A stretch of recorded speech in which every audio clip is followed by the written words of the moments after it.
Well, welcome back, my friends all, to another rousing rendition of Choir Boys Outdoors. Listen, this is the Hinderer Knives Kabar. Now, I'm kind of showing you there up against a Kabar. The Hinderer Knives is full Tang. Here's the deal, guys. This particular version is in 3V. The blade thickness is 3/16. It weighs 13.7 ounces. That's the knife alone. The overall length is 12 1/8. The blade length is 6 7/8. The cutting edge is 6 3/16. The handle is 5 1/8. The inner grip is 4.5. I love that. I love the inner grip. Any hand in the world can hold on to it. The handle thickness is 7/8. So it's a very, very comfortable handle. The handle material is green micarta. Now, the butt cap, the bolsters and all that is that 6061 aluminum. It's I believe a stonewash finished. It came pretty damn sharp. JR, my brother from another mother, was good enough to send this to me. He's like, bro, I haven't seen too many hard use videos on the internet. I thought it would be cool.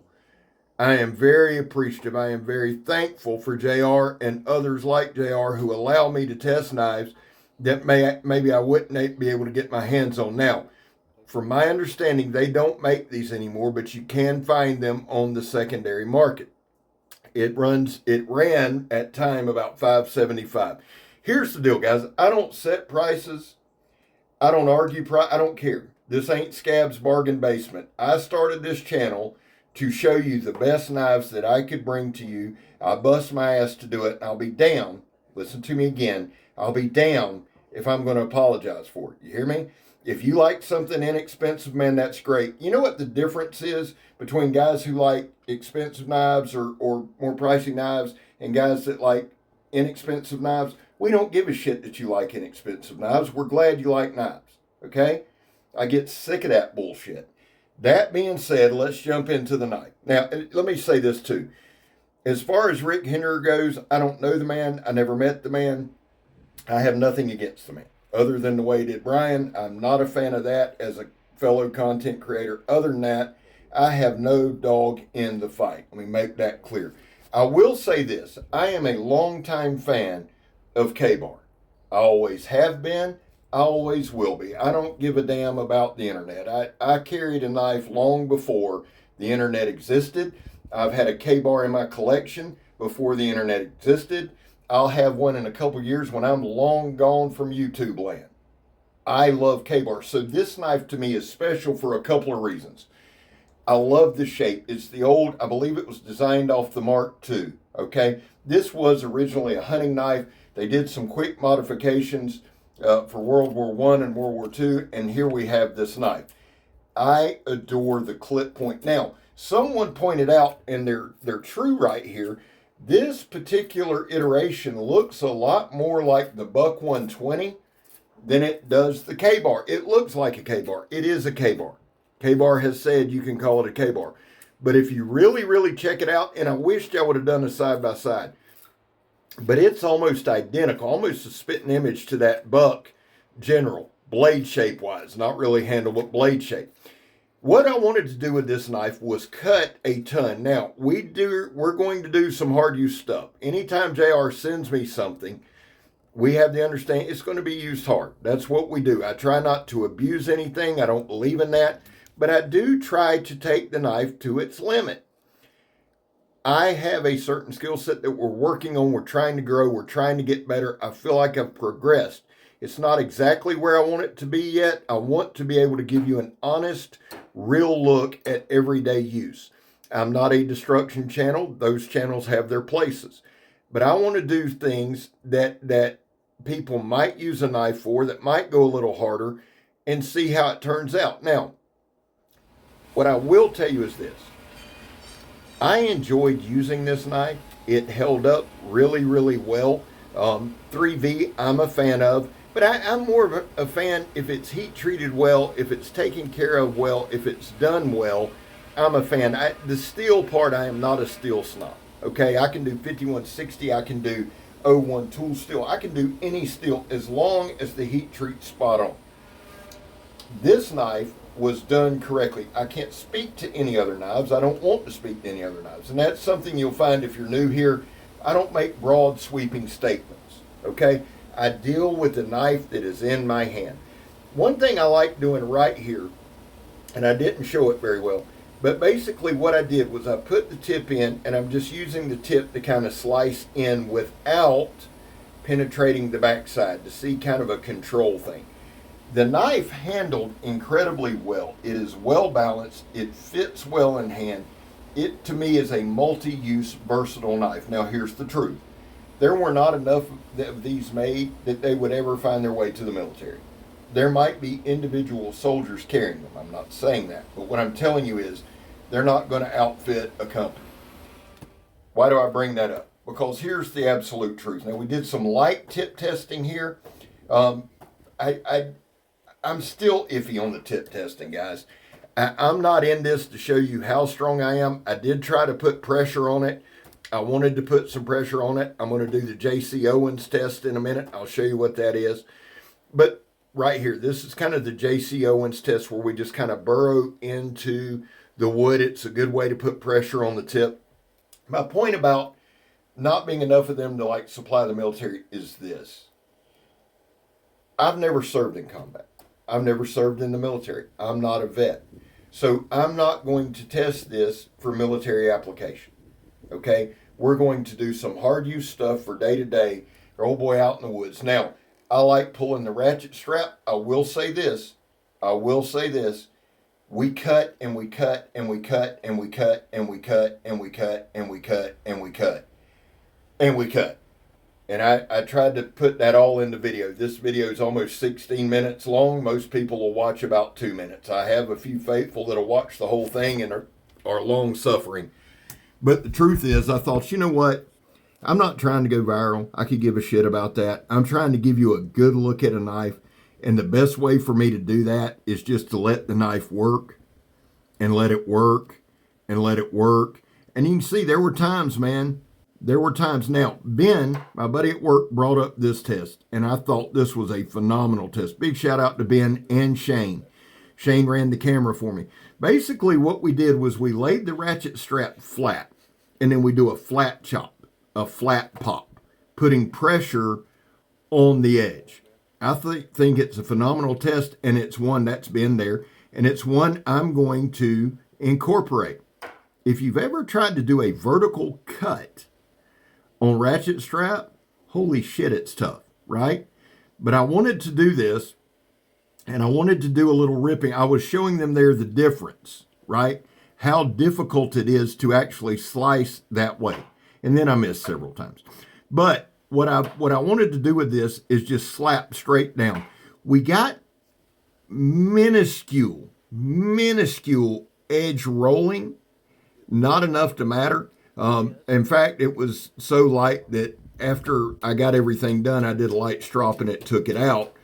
But I like that test. I like that test a lot because we're chopping down. We see how clean it cuts, right? And it puts pressure on the edge. Here, we're just doing some light chopping on this 4x4 dunnage, whatever. The knife, to be 13.7 ounces, pretty dang good chopper, man. And honestly, as busted up and as bad as my hands are, you only see me adjust once or twice. Once or twice. And thanks to Peterbilt Knife Guys, shout out to Kev, I've now learned that deflection is solely the problem of the knife. So it's not me, it's the knife. But I only had to readjust my hands a couple times. Now right here, we're going to do our drop it test, our throw it at the stump test. I like doing them at work, and having the guys help me at work really utilizes my time. I can really get a lot of shit done at work in a short period of time, so thanks to them. But I wanted to get home and do a little something at the stump. There's the balance point there. Man, this is just a great feeling knife. But listen to me, I love a Kabar. I just always have. I always will. There's something about it, okay? I can use a knife, so I'm not worried about it. I'm just not. That's all I'm going to say about it. And guys, honestly, tonight is anniversary night, so I'm probably not checking the comments, so y'all can let me have it in the comments. Praise the Lord. Praise Jesus. Y'all enjoy yourself. See how that thing looks more like a buck 120? Y'all see that there? I really, look at that. Okay, so here's what I'm going to do. Here's what I'm going to do. When I'm done with this, before I do my evening walk, I'm going to do a short, y'all know I love my shorts, but I'm going to do a side-by-side comparison of this and the Buck 120, and then y'all let me know how much you disagree with me. That seems to be a fad these days. So here's the deal. I got a lot of batoning in, and again, do I baton in real life? No. No, I might make a little tinder, I might make a little kindling, I might get me a little something going, but living in Northeast Florida, dude, there's so much stuff laying on the ground. Now, what I will do, if I find fat lighter or lighter knot, whatever you call it, fat wood, I do process it up. I do some light batoning. I do that for the channel for a couple of reasons. I want to put pressure on the edge. Now, this has a nice large sharpening choil, right?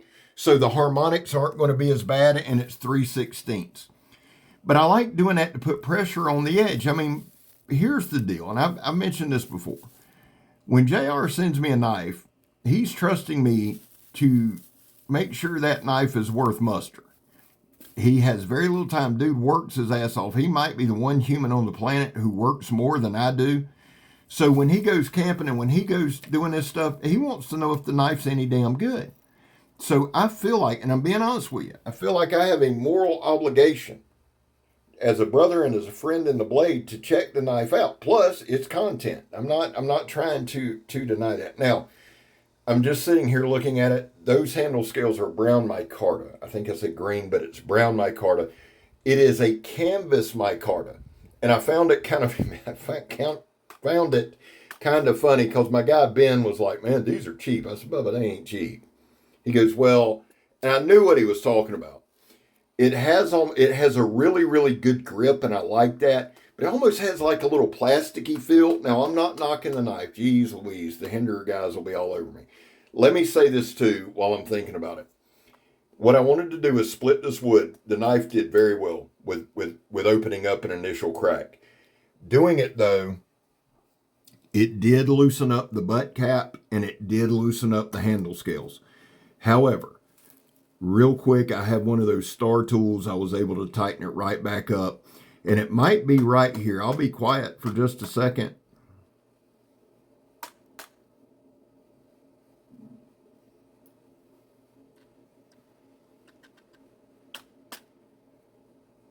Did you hear that little bit of jarring? That was the handle scales. Now, what I'm going to start doing, because it's happened to me before, I want to start testing the handle scales before I ever do it. They may have come loose. I did tighten them back up. They weren't stripped, nothing like that. Here, we're putting some pressure on. Now, some people say, well, Scab, you're abusing the knife. I disagree. I disagree. If you're going to have a knife and you're going to say it's a Kabar and you're going to say it's a combat utility knife and you're going to say all these things, then you know every idiot on the planet how they use a knife. There's no bigger idiot on the planet than yours truly. So I'm here to accommodate. I look like Barney Fife with that sheath going there, son.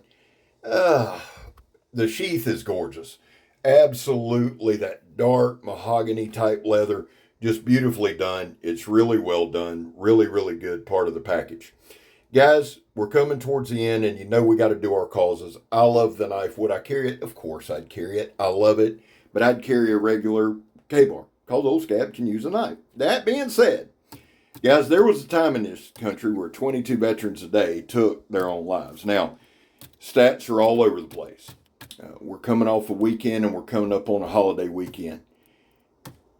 Vets, what I want you to know is this. We love you. The real number's anywhere from 15 to 29. And on these holidays and weekends, it goes up, I believe, to 25 to 30. That's why here on this channel, we focus on the number 0. Anything over 0 is simply unacceptable. Vets, we love you. You have a place here. Guys, I back to blue. I have my reasons for doing that. And I say this a lot, and people will and have said to me, back to blue till it happens to you, Scab. And my response is, it's happened to me far more than it'll happen to you. I have my reasons. My kid is a cop in Alabama. I worry about him every day. He's a good man. He's a solid man. But long before that, I back the blue. I don't ask you to. I don't force it down your throat. You don't hear me say anything about it other than my causes. But I believe in it. Finally, if you are an addict, and I am, and you can tell that from time to time, never quit quitting. Well, I love it. JR, man, thank you so much. This thing it held up. It did well. Look at all that crap on there. I'm going to wipe it off and I'll do a comparison. I'm Scab. You're not. I'm gone, son. Love y'all.